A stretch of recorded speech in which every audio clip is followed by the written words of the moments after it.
नेहा शीशे के सामने बैठकर बाल बना रही होती है। नेहा, मुझे कंघा देना। नेहा सुमन की बातों को अनदेखा कर देती है और अपने बाल बनाती रहती है। नेहा, प्लीज कंघा दे दो ना।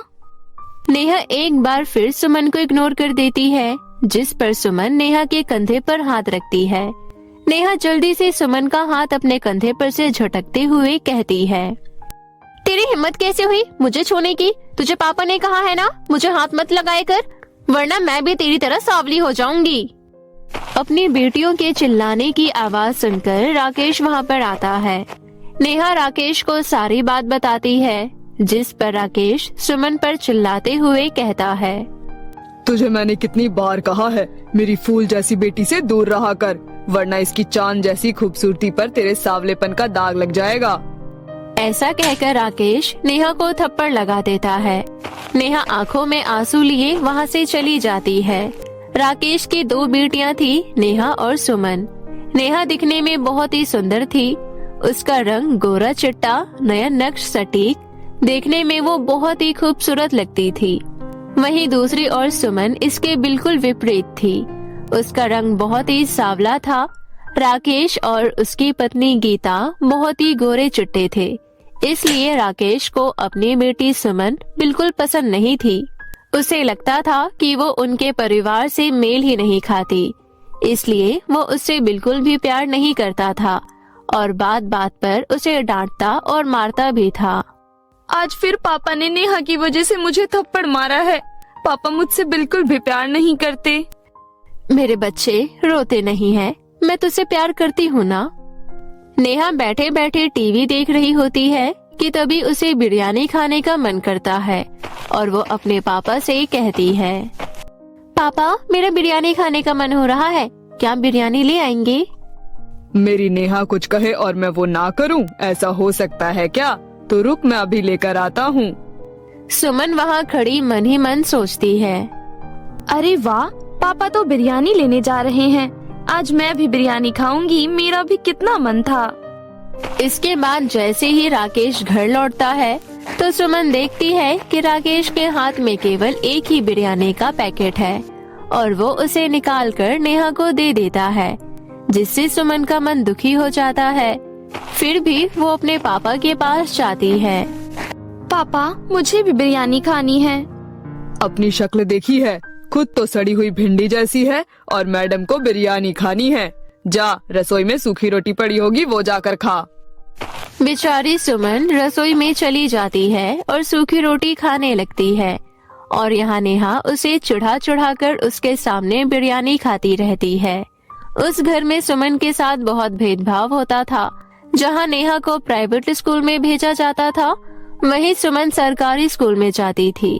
राकेश हमेशा नेहा का हाथ पकड़कर उसे स्कूल छोड़कर आता था, जबकि सुमन नेहा और राकेश के पीछे पीछे चलती थी। ऐसी ही एक दिन जब वो दोनों को हाथ पकड़ा हुआ देखती है तो उसके अंदर अपने पिता का प्यार पाने की इच्छा जागती है और वो अपने पापा का हाथ पकड़ लेती है, जिस पर राकेश उसका हाथ झटकते हुए कहता है, अरे तुझे कितनी बार कहा है मुझे या नेहा को हाथ मत लगाया कर, तुझे समझ नहीं आता क्या, सावली मनहूस कहीं की। ये सब सुमन के साथ अक्सर ही होता था। जब भी कोई सामान आता तो सबसे पहले नेहा को ही दिया जाता। कोई खाने का सामान आता तो वो भी नेहा को ही दिया जाता। कभी कभी गीता कुछ न कुछ बचा कुचा कर सुमन को दे ही दिया करती थी। गीता अपनी बेटियों में बिल्कुल भी अंतर नहीं करती थी, पर वो चाहकर भी ये बात राकेश के मन में नहीं डाल सकती थी। एक दिन राकेश की माँ यानी नेहा और सुमन की दादी रमा उनके घर पर आती है। रमा सफर से थक कर सोफे पर बैठी होती है। नेहा भी वहीं खड़ी होती है, पर वो कुछ नहीं करती। लेकिन सुमन जल्दी से भागकर अपनी दादी के लिए पानी लेकर आती है। बात है, मेरी पोती नेहा तो आज और भी ज्यादा सुंदर लग रही है। बचपन में तो ये सुंदर लगती थी, लेकिन लगता है बड़े होने के साथ साथ इसकी खूबसूरती भी बढ़ती ही जा रही है। देख मेरी बेटी, मैं तेरे लिए गांव की सबसे टेस्टी चॉकलेट लाई हूँ। थैंक यू सो मच दादी, ये चॉकलेट तो बहुत बड़ी है। दादी, मेरे लिए चॉकलेट नहीं लाई हो क्या? अरे तेरे चेहरे का तो रंग ही चॉकलेट जैसा है, तो क्या चॉकलेट खाएगी? जा जाकर अपनी माँ की रसोई में मदद करा। ये सब देखकर नेहा हंसने लगती है। दिन ऐसे ही बीत रहे होते हैं। पहले तो केवल घर में राकेश ही नेहा और सुमन में भेदभाव करता था, पर अब उसकी दादी यानी रमा भी दोनों बच्चों में भेदभाव करने लगती है। नेहा को अत्यधिक प्रेम और सुमन को अत्याचार मिलने लगता है। एक दिन राकेश अपनी माँ और दोनों बेटियों को लेकर कहीं जा रहा होता है कि तभी रास्ते में एक ट्रक से उनकी गाड़ी का एक्सीडेंट हो जाता है। पिछली सीट पर होने के कारण सुमन और नेहा को तो कुछ नहीं होता, पर रमा और राकेश को काफी चोटें आती है। रमा और राकेश को देखकर तो नेहा अपना मुंह बना लेती है, पर सुमन दोनों के पास जाती है। नेहा, जल्दी इधर आओ, हमें इन्हें अस्पताल पहुंचाना होगा। नहीं नहीं, मैं नहीं आऊंगी, वहाँ खून है, मुझे खून बिल्कुल भी नहीं पसंद, मैं नहीं आऊंगी। इसके बाद सुमन खुद ही कुछ लोगों को इकट्ठा करती है और फिर ऑटो रुकवाकर अपने पापा और दादी को अस्पताल पहुंचाती है। कुछ दिन अस्पताल में रहने के बाद वो लोग घर पर आ जाते हैं। डॉक्टर की सलाह के अनुसार उन्हें बेड रेस्ट की जरूरत थी, इसलिए वो लोग बेड रेस्ट करने लगते हैं। गीता अपनी दोनों बेटियों को अपने पति और सास की मदद के लिए उनके पास बिठाकर रसोई में चली जाती है, पर जहां सुमन उन दोनों का ख्याल रख रही होती है, वहीं नेहा अपने पापा के फोन में गेम खेल रही होती है। नेहा बेटा, मेरा सर बहुत दर्द कर रहा है, थोड़ी सर में मालिश कर दे। पापा, अभी मैं लास्ट लेवल पर हूँ, मुझे मेरी गेम पूरी करने दीजिए, नहीं तो मैं आउट हो गई तो सीधा फर्स्ट लेवल पर पहुँच जाऊंगी। पापा, आप चिंता मत कीजिए, मैं माँ से तेल गरम करवा कर लाती हूँ और आपके सर की मालिश कर देती हूँ, उससे आपका सर का दर्द चुटकियों में गायब हो जाएगा। इसके बाद सुमन हल्के गुनगुने तेल से अपने पिता के सर में अच्छे से मालिश करती है, जिससे राकेश का सर दर्द पूरे तरीके से गायब हो जाता है। अगले दिन गीता रुई और पानी से भरे बर्तन को नेहा को देते हुए कहती है, बेटा नेहा, डॉक्टर ने इन दोनों के जख्मों को रोज साफ करने के लिए कहा है। तुम इस पानी और रुई की मदद से इनके जख्म साफ कर दो, जब तक मैं इन दोनों के लिए खिचड़ी बना देती हूँ। माँ, जख्म तो दिखने में बहुत ही गंदे होते हैं, नहीं, मैं नहीं कर सकती ये। कोई नहीं माँ, आप ये पानी और रुई यहीं रख दो, मैं दादी और पापा के जख्म साफ कर दूंगी और उन पर फिर दवा भी लगा दूंगी, इससे दोनों को आराम मिलेगा। इसके बाद सुमन राकेश और रमा दोनों के घाव साफ करके उन पर दवा लगा देती है। फिर अगले दिन नेहा राकेश के पास आती है और कहती है, पापा, मुझे पैसे चाहिए, मुझे चॉकलेट खरीदनी है। बेटा, मैं इतने दिन से बेड पर हूँ, काम पर नहीं जा रहा हूँ, ऊपर से दवाइयों का खर्चा भी हो रहा है, ऐसे समय में मैं तुझे पैसे कहाँ से दूँ? क्या पापा, आप भी कैसे पापा हो, मुझे एक चॉकलेट तक नहीं दिला सकते, मुझे पैसे चाहिए बस। नेहा पैसे लेकर ही मानती है। सुमन भी वहीं खड़ी होती है। सुमन को देखकर राकेश कहता है, बेटा, तुझे भी चॉकलेट चाहिए? नहीं पापा, आप दोनों जल्दी से ठीक हो जाओ, मैं बस यही चाहती हूँ। आज उस बिस्तर पर असहाय लेटे हुए राकेश और रमा दोनों को ही अपने किए पर पछतावा हो रहा था। उन्हें अब पता चल चुका था कि बाहरी सुंदरता मायने नहीं रखती, अगर कुछ मायने रखता है तो वो इंसान के अंदर की सुंदरता। फिर धीरे धीरे सुमन की सेवा से उसकी दादी और राकेश बिल्कुल ठीक हो जाते हैं और वो सुमन से उसके और नेहा के बीच भेदभाव करने के लिए माफी मांगकर उसे गले लगा लेते हैं। जिसके बाद रमा सुमन को एक बड़ी सी चॉकलेट देती है। सुमन उस चॉकलेट का आधा हिस्सा नेहा को दे देती है। मुझे माफ कर दो सुमन, मैंने तुम्हें कभी कुछ नहीं दिया, हमेशा तुम्हें चढ़ाया, तुम्हारे साथ बुरा व्यवहार किया, फिर भी तुम मुझे अपना हिस्सा दे रही हो। माफी मांगने की कोई जरूरत नहीं है मेरी बहन, मैंने तुम्हें माफ कर दिया है। बस मैं तो चाहती हूँ कि सब मुझसे प्यार करें और मुझे कुछ नहीं चाहिए। सुमन की ये इच्छा उसके अच्छे व्यवहार की वजह से पूरी हो जाती है। अब पूरा परिवार उसे प्यार करने लगता है और सब हंसी खुशी एक साथ रहने लगते हैं। तो मेरे प्यारे दोस्तों, अगर आपको हमारी ये कहानी अच्छी लगी हो तो हमारे चैनल को अभी सब्सक्राइब कर लें। जादुई सोने और चांदी के फूल का घर। किसी गांव में राधिका नाम की एक गरीब और अनाथ लड़की रहती थी। राधिका का एक सौतेला भाई भी था जो सारा दिन अपने दोस्तों के साथ आवारागर्दी करता रहता था। राधिका जब 5 साल की थी तभी उसकी माँ की मौत हो चुकी थी और अभी कुछ वक्त पहले कैंसर की वजह से उसके पिता की भी मौत हो जाती है।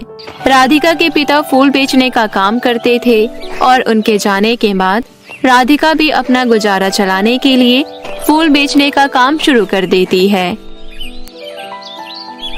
एक दिन राधिका का सौतेला भाई अंकित अपने दोस्तों के साथ राधिका के पास आता है और उससे बोलता है, सुन, मैं अपने दोस्तों के साथ पार्टी करने जा रहा हूँ, इसलिए मुझे कुछ पैसे दे। एक तो तू कोई काम करता नहीं है, ऊपर से हमेशा पार्टी के लिए पैसे मांगने आ जाता है। आज चाहे कुछ भी हो, मैं तुझे बेवजह 1 भी रुपए नहीं देने वाली। अंकित का दोस्त उसे कहने लगता है, अरे अंकित, तू तो कह रहा था कि तेरी बहन तेरे से डरती है, लेकिन यहाँ तो मैं कुछ और ही देख रहा हूँ। मैं तो देख रहा हूँ तेरी बहन उल्टा तुझे ही धमकी दे रही है। हाँ अंकित, तेरे घर में तो तेरी एक पैसे की भी इज्जत नहीं है। चलो दोस्तों, यहाँ से चलते हैं। आज के बाद हम कभी भी अंकित से बात नहीं करेंगे। दोस्तों के सामने अपनी बेइज्जती देख अंकित को बहुत गुस्सा आता है। अंकित उसी वक्त राधिका को जोरदार तमाचा लगा देता है। तूने मुझे क्यों मारा? इसमें मेरी क्या गलती है? मेरे दोस्तों के सामने तूने मेरी बेइज्जती करवाई है। आज मैं तुझे बहुत मारूंगा। इतना बोलकर अंकित राधिका को और भी पीटने लगता है। उसके बाद अंकित अपने दोस्तों से कहता है, अब तो तुम सबको पता चल ही गया होगा इस घर में किसका राज चलता है। हाँ अंकित, सच में तू बहुत बहादुर है। अब हमें तेरी बहादुरी का पता चल गया। अपने दोस्तों की झूठी तारीफ सुनकर अंकित बहुत खुश होता है। सुनो, आज पार्टी में जितने भी पैसे खर्च होंगे वो सब मैं ही करूँगा। आज की पार्टी मेरी तरफ से। ये सुन अंकित के दोस्त खुशी से उछलने लगते हैं। उसके बाद अंकित घर में जितने भी पैसे रखे थे सब लेकर अपने दोस्तों के साथ वहाँ से चला जाता है। वहीं दूसरी तरफ बेचारी राधिका कुछ नहीं कर पाती है और सिर्फ रोती रह जाती है। मैं इतनी धूप में बाहर जाकर इतनी मेहनत करती हूँ ताकि हमें ढंग का खाना नसीब हो सके, और ये हमेशा सारे पैसे ले जाकर अपने दोस्तों के साथ उड़ा देता है। अगर इससे कुछ बोलो तो उल्टा मुझे ही पीटने लगता है। इसी तरह सब कुछ चल रहा होता है। एक दिन राधिका बाजार से कुछ सामान लेकर घर जा रही होती है। तभी रास्ते में उसे एक बड़ी सी चिड़िया नजर आती है। अरे, ये चिड़िया तो कितनी बड़ी है। आज से पहले तो मैंने कभी भी इतनी बड़ी चिड़िया नहीं देखी। चिड़िया राधिका के पास आती है और उसे बोलती है, मुझे बचा लो लड़की, एक डाइन मुझे पकड़ने के लिए मेरे पीछे पीछे आ रही है। क्या सच में? तुम फिक्र मत करो, मैं तुम्हारी रक्षा करूंगी। तभी अचानक वहाँ डायन आ जाती है। यही है वो डायन, ये बहुत बुरी है, मुझे इसे बचा लो। ए लड़की, मैं इस चिड़िया को अपने साथ लेकर जाऊंगी। तेरी मुझसे कोई दुश्मनी नहीं है, इसलिए तो चुपचाप यहाँ से चली जा। नहीं नहीं, मैं इस चिड़िया को तुम्हारे हवाले छोड़कर बिल्कुल नहीं जाने वाली। अच्छा, कोई बात नहीं, मत जा, अभी तुझे बताती हूँ। राधिका वहीं मौजूद बड़े बड़े पत्थर उठाती है और डायन पर हमला कर देती है। डायन जख्मी होकर जमीन पर गिर जाती है। हाय, मर गई रे, मेरे सर से खून आ रहा है। अभी मुझे छोड़ दो, मुझे मत मारो, मेरे से गलती हो गई। अब मैं कभी किसी को परेशान नहीं करूँगी, मैं यहाँ से जा रही हूँ। उसके बाद डायन वहाँ से भाग जाती है। ये सब देखकर राधिका बहुत खुश होती है। उसके बाद चिड़िया राधिका से कहती है, मैं पक्षियों की जादुई दुनिया से आई हूँ, तुम मेरे साथ मेरे घर चलो। मेरी दुनिया की रानी चिड़िया तुम्हें देखकर बहुत खुश हो जाएगी। ठीक है, लेकिन तुम्हारी जादुई दुनिया कहाँ है? तुम मेरे पेट पर बैठ जाओ, उसके बाद मैं तुम्हें अपनी जादुई दुनिया में लेकर चलूंगी। उसके बाद राधिका चिड़िया के पीठ पर बैठ जाती है और चिड़िया उसे हवा में उड़ाते हुए अपनी जादुई दुनिया तक लेकर जाती है। चिड़िया राधिका को अपने लोक की रानी चिड़िया के पास लेकर जाती है। चिड़िया रानी चिड़िया से कहती है, रानी चिड़िया जी, देखो मैं अपने साथ किसको लेकर आई हूँ। कौन है ये और इसे तुम यहाँ लेकर क्यों आई हो? इसका नाम राधिका है और ये लड़की बहुत बहादुर है। इस लड़की की वजह से आज मेरी जान बच पाई है। सच में राधिका, तुमने मेरी लोक की चिड़िया को बचाया है, इसलिए मैं तुम्हें इनाम में कुछ देना चाहती हूँ। इतना बोलकर चिड़िया रानी 2 सोने और चांदी का फूल निकालती है और राधिका से कहती है, ये दोनों फूल हमारे लोक के जादुई सोने और चांदी के फूल हैं। ये फूल 10 साल बाद उगते हैं। ये दोनों सोने और चांदी के फूल तुम किसी जंगल में जाकर लगा देना। 2 दिन बाद उस जगह पर सोने और चांदी के फूल का घर बन जाएगा। सोने के फूल के घर के अंदर से तुम्हें हर रोज 10 सोने के सिक्के मिलेंगे और चांदी के फूल के घर के अंदर तुम सुरक्षित रह सकती हो। रानी चिड़िया की ये सारी बातें सुनकर राधिका बहुत खुश होती है। आपने तो मेरी सारी परेशानी दूर कर दी। रानी चिड़िया जी, आपका बहुत बहुत शुक्रिया। इतना बोलकर राधिका सोने और चांदी का फूल लेकर वहाँ से चली जाती है। उसके बाद राधिका अपने गांव के जंगल में जाती है और दोनों सोने और चांदी के फूल को जमीन के अंदर रख देती है। इतना करके राधिका अपने घर वापस चली जाती है और 2 दिन बाद फिर से उसी जगह पर आती है। राधिका देखती है कि वहाँ एक सुनहरे फूल का घर बना हुआ है और साथ ही चांदी के फूल का घर बना हुआ है। राधिका सुनहरे फूल के घर के अंदर जाती है और उसे वहाँ 10 सोने के सिक्के मिलते हैं। मैं ये सारे सोने के सिक्के बाजार में बेच दिया करूँगी। मुझे ये सारे सोने के सिक्के बेचकर बहुत सारे पैसे मिल जाएंगे। अब मैं अपने सौतेले भाई के साथ नहीं रहूंगी, बल्कि इस चांदी के घर में रहूंगी। उसी जंगल में अंकित अपने दोस्तों के साथ घूमने आया होता है और वो राधिका को देख लेता है। अंकित राधिका के पास आता है, तभी उसके दोस्त उससे कहते हैं, अरे अंकित, ये तो सोने और चांदी के फूल के घर हैं और राधिका के हाथ में 10 सोने के सिक्के भी हैं। मुझे तो लगता है ये दोनों सोने और चांदी के फूल के घर जादुई हैं। चल अंकित, इस सोने और चांदी के फूल के घर को यहाँ से उठा कर ले जाते हैं। हाँ, तू बिल्कुल सही कह रहा है। ऐसा करने के बाद हम बहुत अमीर हो जाएंगे। नहीं नहीं, तुम सारे यहाँ से चले जाओ, वरना मैं तुम सबको बहुत मारूंगी। तेरी इतनी हिम्मत कब से हो गई? रुक, तुझे अभी बताता हूँ। इतना बोलकर अंकित राधिका को मारने के लिए आने ही वाला होता है। तभी राधिका भागकर चांदी के फूल के घर के अंदर चली जाती है। अंकित भी राधिका के पीछे पीछे चांदी के फूल के घर के अंदर चला जाता है। अंकित के चांदी के फूल के घर के अंदर जाते ही उसे जोर जोर से बिजली के झटके लगने लगते हैं। अंकित की ऐसी हालत देख अंकित के दोस्त वहाँ से भाग जाते हैं। उसके बाद राधिका जादुई चांदी के फूल के घर से कहती है, हे जादुई चांदी के फूल के घर, अब अंकित को छोड़ दो। मैं नहीं चाहती कि बिजली के झटकों से इसकी मौत हो जाए। राधिका के ऐसा कहने के बाद जादुई चांदी के फूल का घर बिजली के झटके देना बंद कर देता है। ये सब देखकर अंकित को अपने किए पर बहुत पछतावा होता है और वो कहता है, मुझे माफ कर दो दीदी, मैं बहुत बुरा हूँ। जिन दोस्तों को मैं अपना मानता था वो तो मुझे मुसीबत में देखकर खुद भाग गए और आपने मेरी जान बचाई। मैं तो तुझे कब से समझाती थी कि तेरे दोस्त अच्छे नहीं हैं, लेकिन तू मेरी सुनता कहाँ था। आज से मैं आपकी सारी बात मानूंगा और फिर से कभी इन लड़कों से बात नहीं करूँगा। इस तरह उस दिन से अंकित हमेशा के लिए सुधर जाता है। राधिका जादुई सोने के फूल के घर से सोने के सिक्के लेकर अपना गुजारा करती थी और गांव के गरीब लोगों की भी मदद किया करती थी। राधिका के जीवन में सब कुछ ठीक हो जाता है और वो अपने भाई के साथ एक हंसी खुशी जीवन व्यतीत करने लगती है। तो मेरे प्यारे दोस्तों, कैसी लगी आपको हमारी ये कहानी? हमें कमेंट करके जरूर बताएं और इसे अपने दोस्तों के साथ भी शेयर करें। और हाँ दोस्तों, अगर आपने अब तक हमारे चैनल को सब्सक्राइब नहीं किया है तो जल्दी से नीचे लाल बटन दबाकर अभी कर ले। तो मिलते हैं आपसे फिर किसी नई कहानी के साथ। तब तक के लिए आप अपना ध्यान रखें। बाय बाय दोस्तों।